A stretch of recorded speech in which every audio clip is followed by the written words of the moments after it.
लय उलट होतं ना. तर माझा परिचय सरांनी करून दिलेला आहे.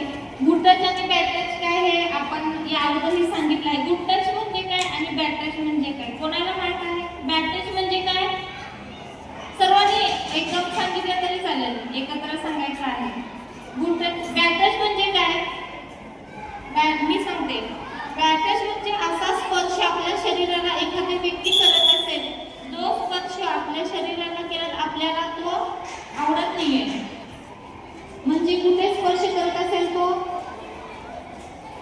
कोणी सांगू शकते का समोरचे विद्यार्थी? ठीक आहे. तर बॅड टच म्हणजे आपल्याला जो स्पर्श आवडत नाही आपल्या शरीराला केलेला तो बॅड टच म्हणजे आपल्या ओठांना टच करणे, गालाला टच करणे, आपल्या पायाच्या पुढील बाजू आणि आपल्या पायाच्या पाठीमागील बाजूला कोणी स्पर्श करत असेल तर तो बॅड टच आहे. बरोबर? बरोबर आहे का? Very good. आणि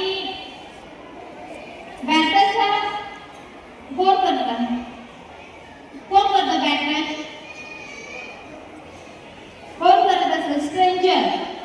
स्ट्रेंजर असतात ते आपल्याला आपण त्यांना ओळखत नसतो. ते बॅड टच होतं. असं नाही की बॅड टच हा स्ट्रेंजर कडूनच होतो, आपल्या आजूबाजूच्या परिसरामध्येही होऊ शकतो. आपल्याला बॅड टच झाला आपण सर्वप्रथम कोणाला सांगायचं आहे? ठीक आहे. अजून आई वडिलांना. बरोबर. अजून बरोबर शिक्षकांनाही आपण सांगू शकतो बरं का. ठीक आहे. तुम्हाला आता मी नेहमी तुमच्या शाळेच्या आवारात असते, मी सिव्हिल ड्रेसवर फिरत असते बरं का तुमच्या शाळेच्या परिसरामध्ये.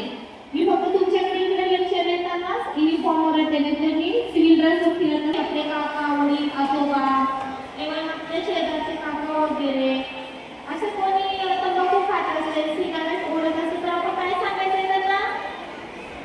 काय सांगायचंय? सिगारेट ओढायची नाहीये.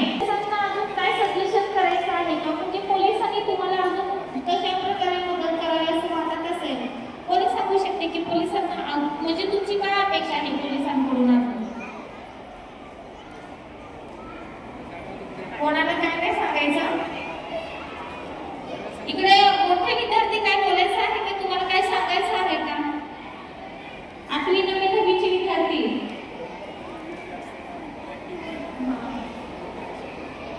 ठीक आहे.